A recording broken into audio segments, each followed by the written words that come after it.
And as I was setting up my computer right now, I was just wondering how you listen. How do you prefer to listen to music? Oh, it's a it's a difficult one, really, because I'm playing. I practice quite a lot, so I play a harpsichord or organ most days for a little while anyway. So I'm listening to that. Generally, the only other times I listen to music are when I'm preparing a lecture for the university, or thinking about a particular article I'm writing, or thinking of listening to a particular singer or player. So, from my point of view, it's well, I suppose any form of recorded medium is the most convenient for me in terms of listening to other types of music that I'm not making myself. Yeah, I'm perfectly happy with that in a way that many people aren't. I mean, many people crave live performance, but I've had plenty of that in my lifetime, so Right. I don't crave it as much as some people do anyway. But Are you more of a vinyl man or a digital man? Oh, well, mainly digital now, but not to say that if I get a chance to have vinyl, we do have an old turntable, and some of my children collect vinyls as well. So, yes, I mean a little bit, but I'm not really a sort of connoisseur. I'm not a hi-fi connoisseur who sort of compares different needles and does all that.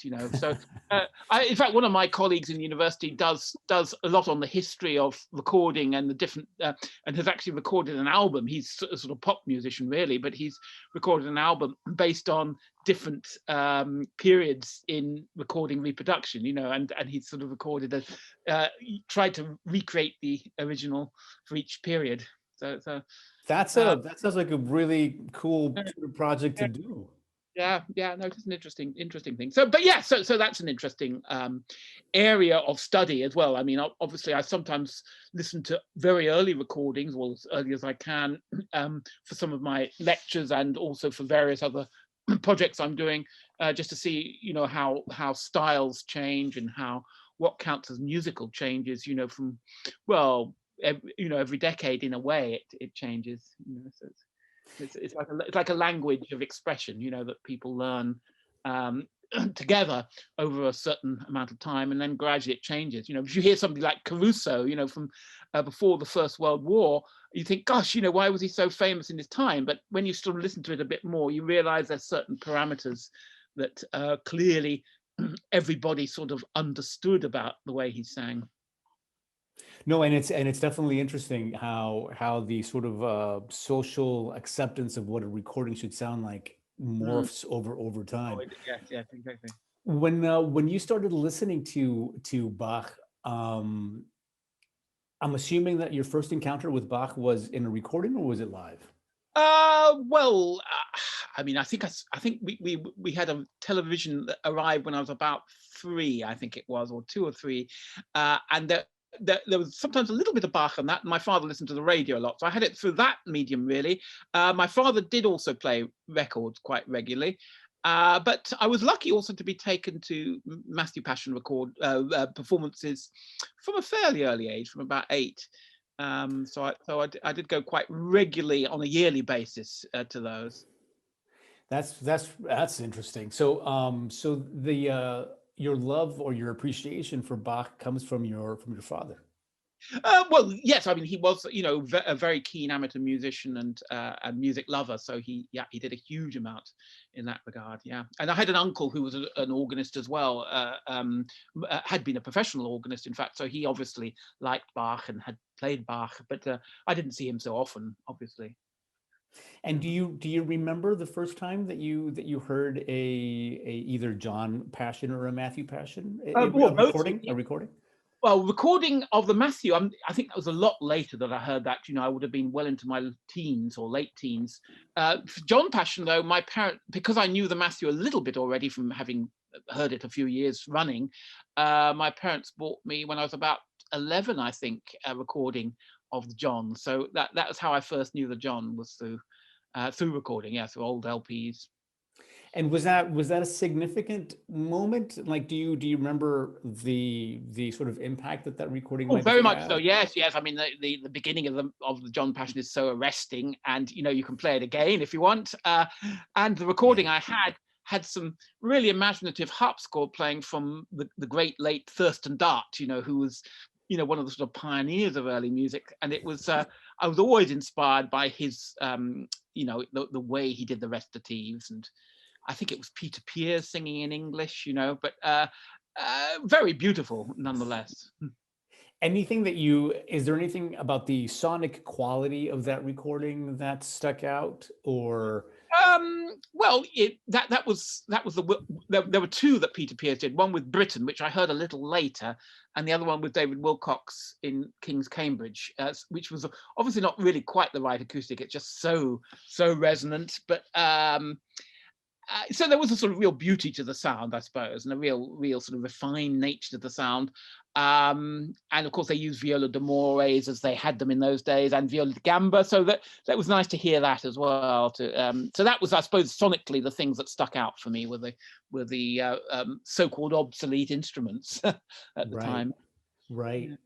And as of course, you've recorded the Passions yourself, and is there, and from what I understand, from what I've seen, there was a great deal of technical care, and it was a very technically meticulous process.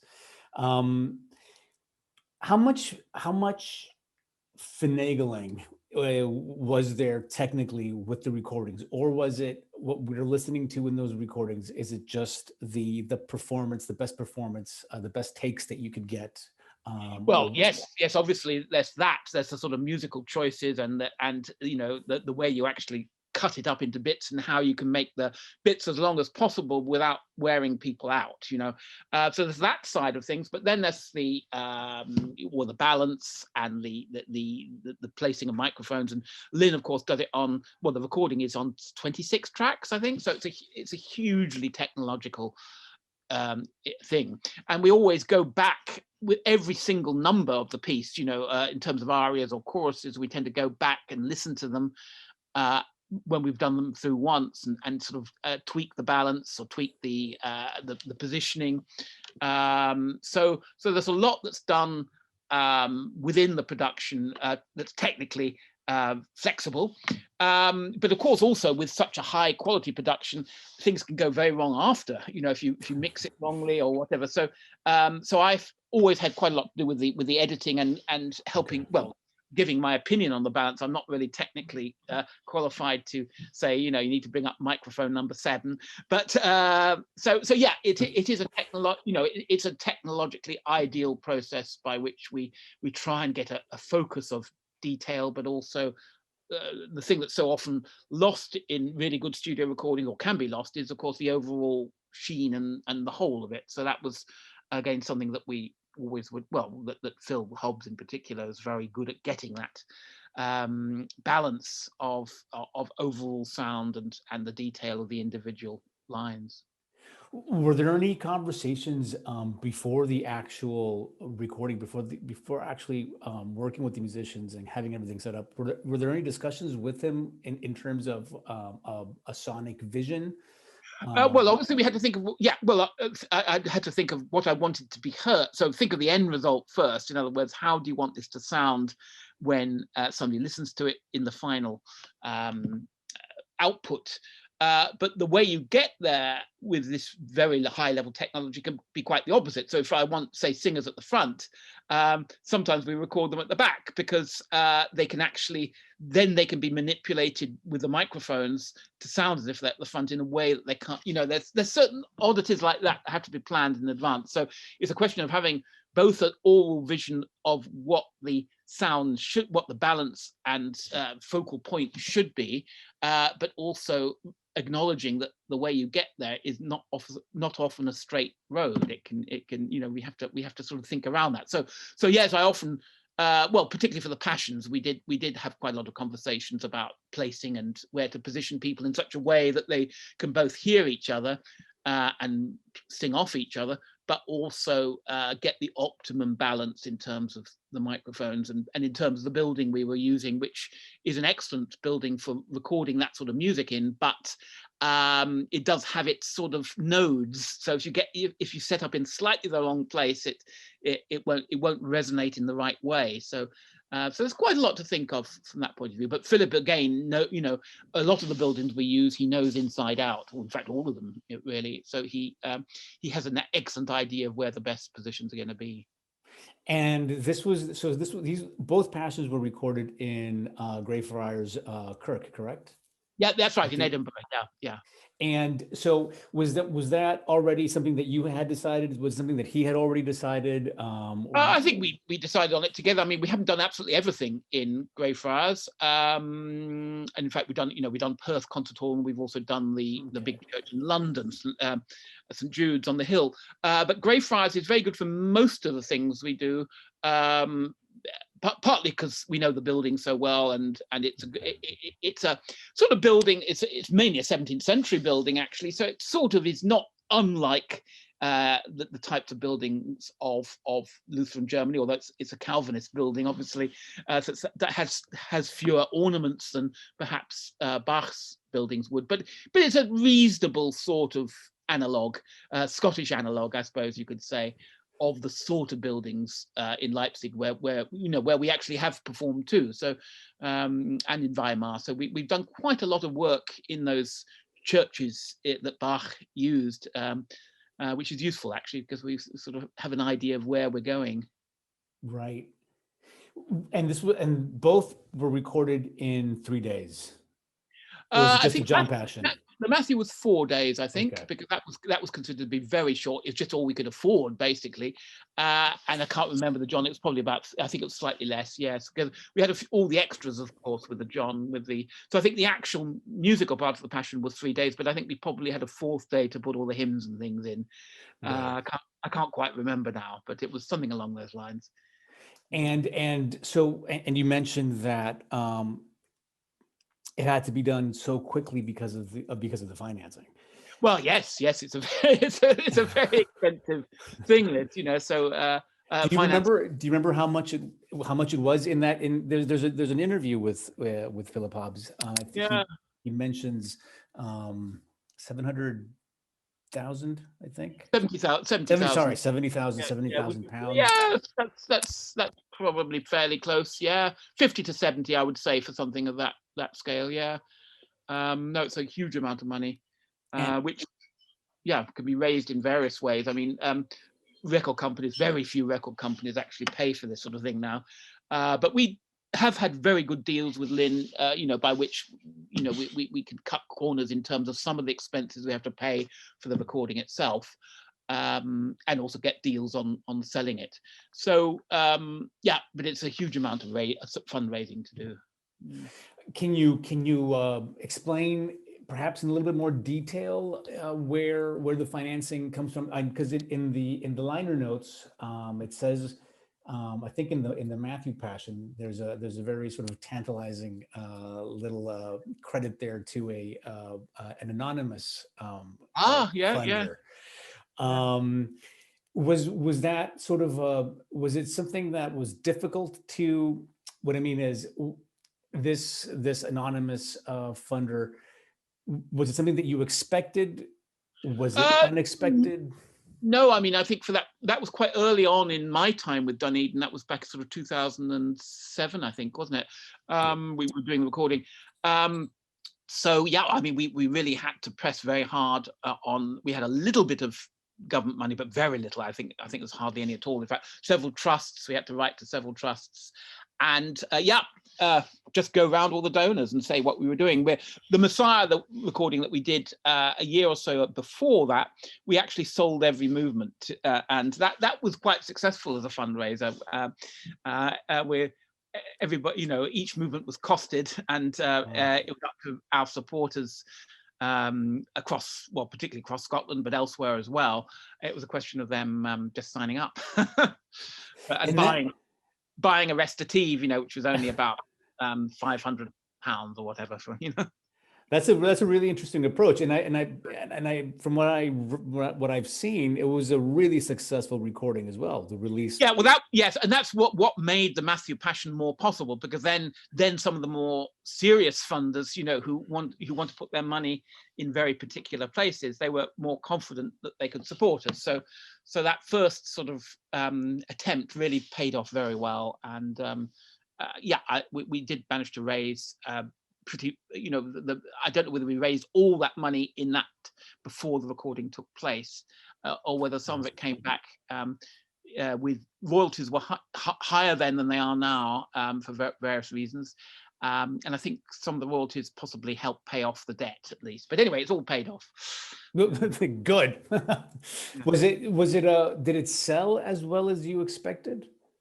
The Matthew Both Passion. both Matthew and John. Well, yes, they've sold pretty well. The John got more critical acclaim when it came out, partly because I think we were probably better known. And it was, yeah, I think it was the record of the month, both in Gramophone and BBC Magazine. So it did get a very good. In fact, I think it might even have gone for a day or two to the top of the classical charts in Wow. Britain. But so yeah, I mean, I think both of them have been long burns. Actually, I mean, they've seemed to have stayed in the catalogues. Well, everything's in the catalogue, but they seem to sort of every so often you get, when somebody does it on the radio, or in one country or another, they do bring in a little bit of royalties still. So yeah, I think they've been pretty successful. And are you directly involved in deciding the different distribution outlets? For instance, the fact that they're available on streaming platforms like Spotify and Apple Music and Yeah, the like. well, no, this has been a long process, because although Lynn is an independent company, most of its releases now are done, its marketing is done through Out Here in Belgium. So Out Here determines quite a lot of that. And I think Lynn Records only has one employee now, which is Phil Hobbs. And all the other people who used to be in the record company are now, I think, employed by Out Here, but working specifically for the Lynn label. So it's relatively well supported on several different levels, on a local level in Scotland, on a broader level in London, and then in Europe in particular. So it's so there's a whole range of decision processes that go into this, and it's only really in the last few months that actually everything's gone onto Spotify. I think I'm not sure whether everything is, but pretty well everything is. I was going to ask about that in rock music, for instance. There've always been these classic, or there had been these classic holdouts, bands like King Crimson or Tool, that had avoided streaming platforms because they believed that the royalties, the agreements were simply unfair. Yeah, yes, yeah. Well, I think everybody will agree with that. Right. And I was just wondering, within the world of classical music, that must also be the perception, correct? It is the perception, but nobody makes recordings to make a profit now. I mean, it's Right. very, very seldom that any recording of any level will actually sell so many physical and/or purchasable downloads. Obviously, Lynn does cater for the very, very audiophile market. So there are people who want to download the 26-track version of everything, which would take up the whole of my computer if I did that. I did try it once, actually, and I gave up. But there are people who do that. So I think, as far as Lynn is concerned, it's getting to the right people. And given that it doesn't make a profit anyway, and that their expenses are covered by us and others, there's nothing particularly, it's not particularly disadvantageous for more people to be listening to a Lynn product from that point of view, because they're not making a profit anyway. And I think, from the performers, well, our performers' point of view, this is not necessarily the case with all performers, but certainly with Dunedin, it's these recordings that obviously get us tours to various places and get us more interest. So they are calling cards now, rather than a way of actually keeping the company going. Right.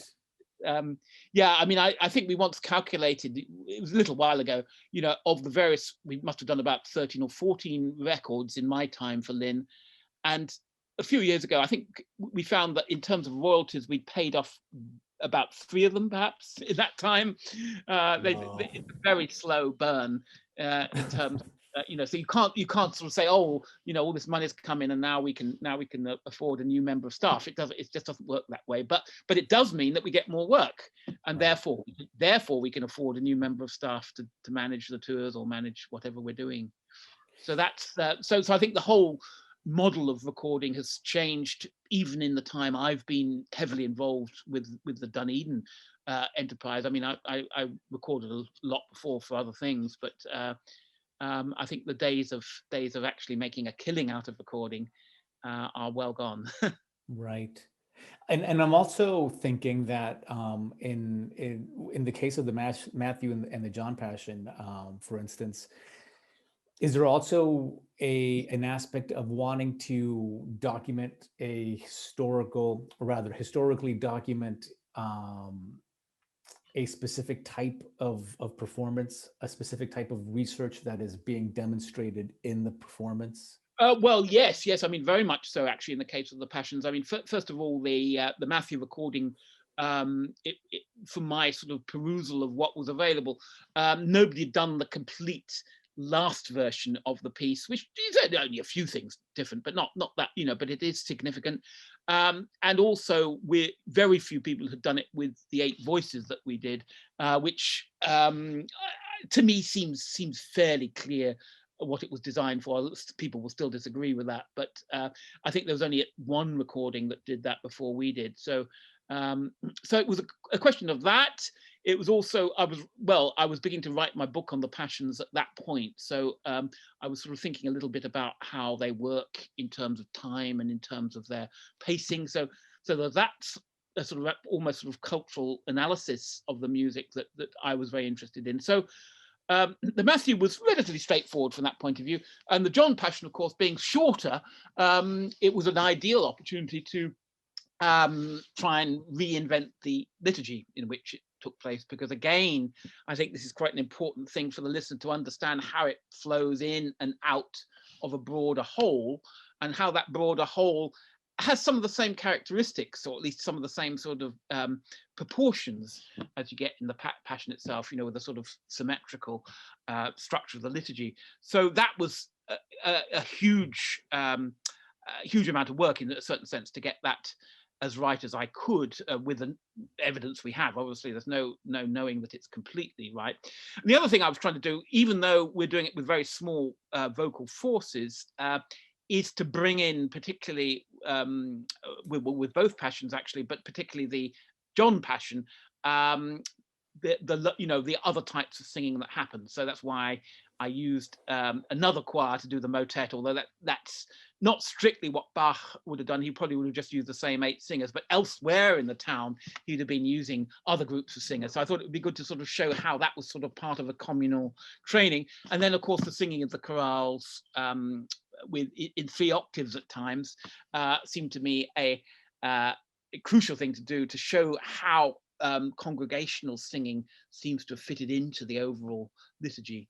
And of course, that's something I repeated at one of the proms in London just a couple of years ago, which you can see. I think you can see a legal download on YouTube still. I think so. I think so. So are we to, and I know that we certainly don't have enough time to go over all of the research involved, but in the staffing of the vocal parts, this is controversial, yes? This debate's been going on for literally 40 years now. Actually, it's an incredibly long debate. But yes, I mean, not much has changed really in terms of people's. Well, I think more people are open to the notion of the small specialist group of singers, and indeed, Michael Maul in Leipzig has done a whole history of the school in Leipzig to show that the first cantori, on the whole, was peopled by 8 singers, and the same is true of C.P. Bach in Hamburg. It's always 8. It seems to be 8 singers.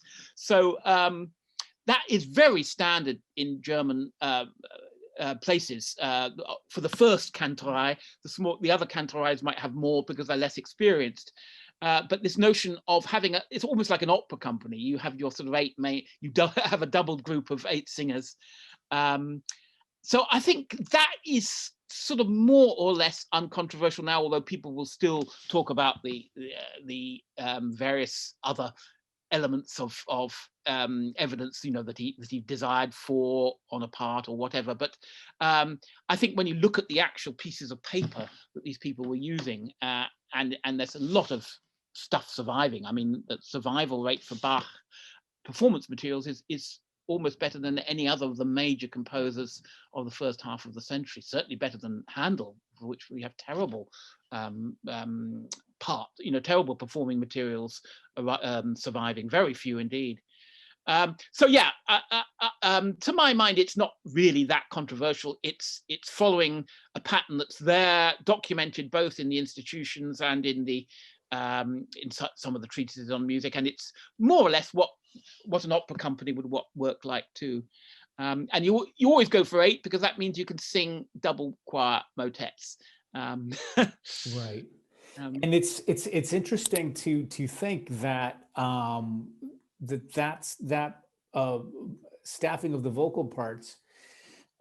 It's to someone who's accustomed to listening to these large multi player parts. It sounds completely different. Well, yeah, it depends how you do it, of course. Obviously. Because obviously some people see that the smaller forces as being a sort of cutting down of the piece, but other people, and I'm partly in this camp, I think, see it actually as an opportunity to have a more soloistic and a more presence, in fact, in the choruses, because you can actually hear the soloists singing as soloists rather than as blended lines. So in fact, what I do quite a lot of performances of these pieces with very large forces, 150 sometimes, singing. Wow. Is actually think what I learned from the small forces in terms of the direction of the lines and the independence of the lines, and see whether I can actually recreate something of that with 20 people, 30 people to a part. It's a useful, in other words, it's a useful lesson to learn, even if you don't ever want to do it again, or always work with very large forces. I think to hear it how it seems to me very likely to have been done. Because it happens so often across the whole country, and right up to the time of Mozart in Vienna, it's still the same format of the soloists leading the chorus, and you might add 1, 2, or 3 others to each of the parts, but it's always the soloists singing everything. And if you look at the parts of Mozart's masses that survive, at least you can see exactly the same pattern. Is there, would you ever consider recording the Passions again? Do you foresee any reason why you would want to do that? Well, I always like recording and the opportunities that recording brings. At the moment, I don't really see that. I mean, not at the moment anyway. I mean, my basic interpretation of the 2 pieces does change a little bit, but not radically. I mean, that might be a fault of mine. Perhaps I should change them a bit more.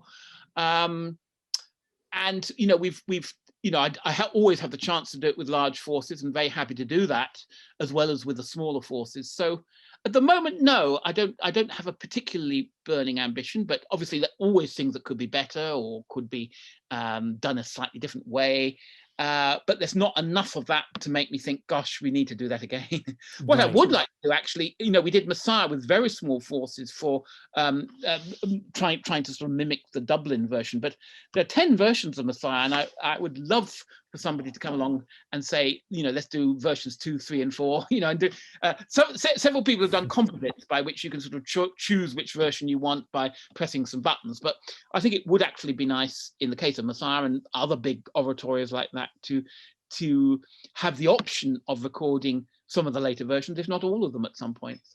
So in some ways, I'm more keen on that at the moment, because I suppose I could say I'd like to do the second version of the St. John Passion at some point, which is quite different in many respects. So perhaps that might be a good opportunity. Matthew Passion doesn't change that much, other than they're basically 2 versions, 2 really distinct versions, and the first version has been done a few times now, and is, to my mind, not necessarily, it doesn't really have many virtues. Um, so that would be, I suppose, the thing that would encourage me to do it is perhaps to do the second version of the John Passion at some point. Is there in the world of passion recordings, is there a space for more recordings? Well, I think spaces, it's like how long is a piece of string, that the spaces open up as time goes on. You think, oh my gosh, I've heard enough. I've got plenty of recordings now, and I think there are periods of congestion when we think, gosh, there's far too much. And indeed, the people working in the marketing teams for recording companies often say, don't do that. We won't sell it at all. But having said that, if you leave it a little time, then yes, things do change. Different singers, different players, different thinkers on music bring slightly different views, and also we hear music differently. I think the whole culture changes, and even if you're doing historically informed performance, like I tend to do, the way you look at the history changes. I mean, there's so many different things you could think of when you're thinking of a historically informed performance. Are you thinking of the beliefs that the people had at the time? Are you thinking of the age of the people? Even though you can't mimic that, there are many. To think it's just a matter of getting the instruments right and reading all the treatises and then doing it. That's really only scratching the surface of a much larger potential that historical thinking can bring us. And I think that historically informed performance can go quite a long way, even without any new sources, because we have new priorities as to what we think is important from the past. And from your perspective of the music industry as a whole, and perhaps with Baroque music specifically and Bach specifically, how likely do you see younger generations of performers being able to finance recordings of something like a Bach Passion or a John Passion? Well, it is very hard. There are many more performances, recorded performances than they used to be, because they're obviously cheaper, and also home, recording with a team of your own.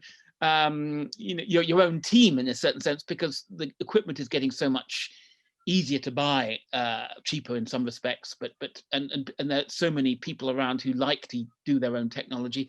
So I think, one might not necessarily have the very high-end audiophile recordings all the time in the future, but I think the notion of a whole range of other types of recording, whether video, YouTube, Spotify, whatever, I think that is possible, and it's harder than it used to be in some respects. But young people often have sneaky ways of thinking of ways of doing things, and hopefully they do.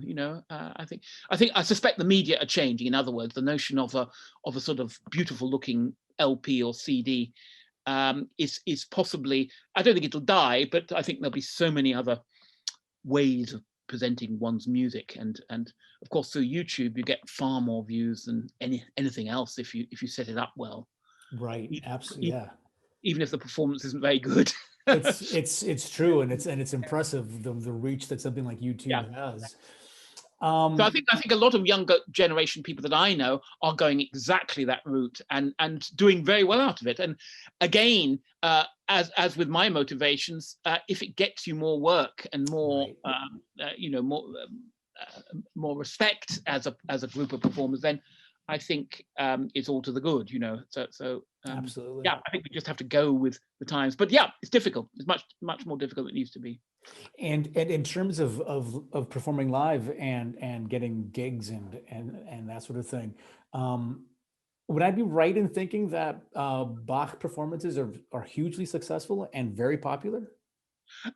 In most places, yes. I mean, we've done a lot in Europe over the years, even going back to Thuringia and Saxony and doing performances right on Bach's doorstep. Even there, we would think they'd think, oh, these foreigners, but in fact, no.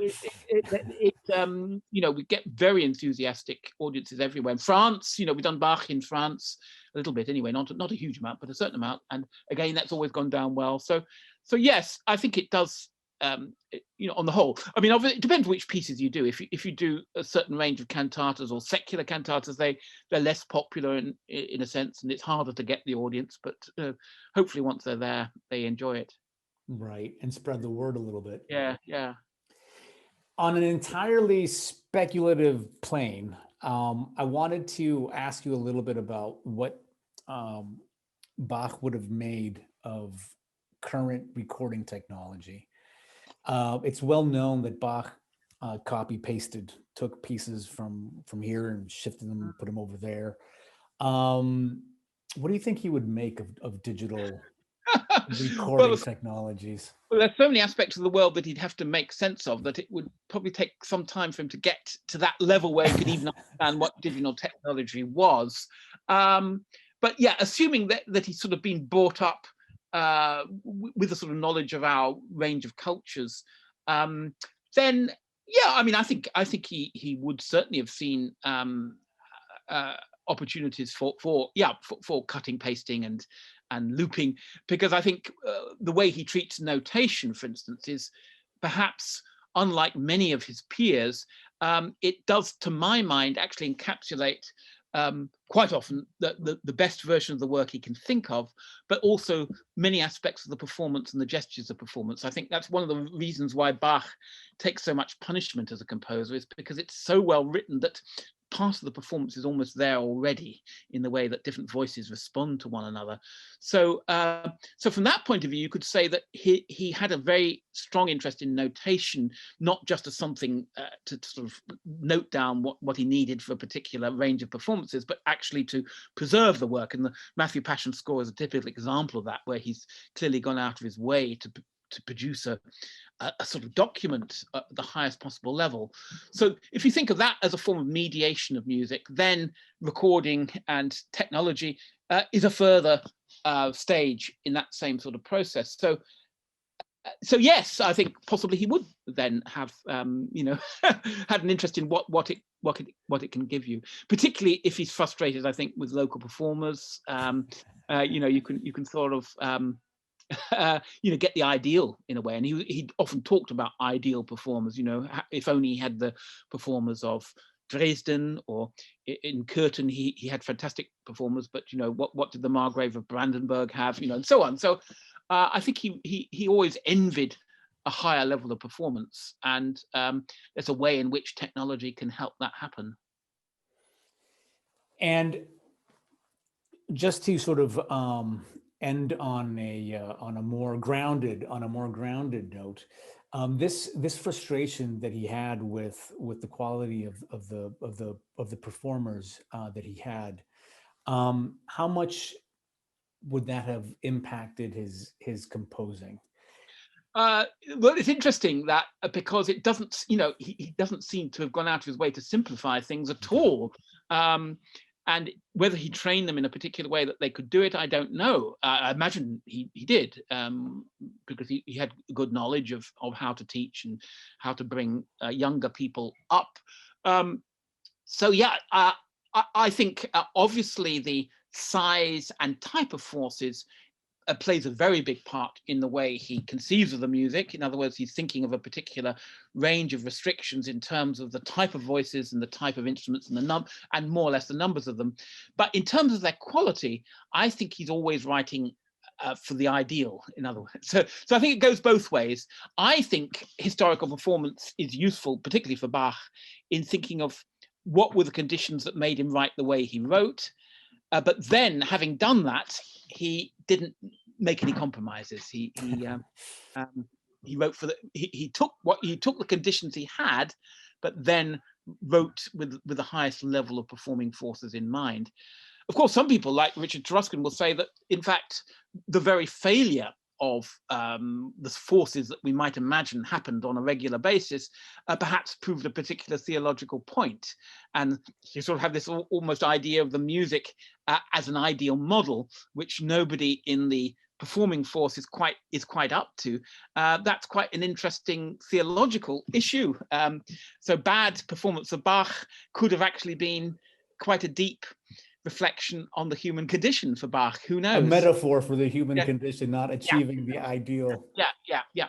I think there is that. No, and you know, the more you work on Bach, you know, the more depth you find, and the more possibilities you find in terms of the little details. So it's almost as if it's like a magic recipe which can be realized at several different levels and has meaning or sense or has an effect at every level where the notes are more or less right. Right. Obviously, if you perform a completely different piece, then it's a problem. But if Right.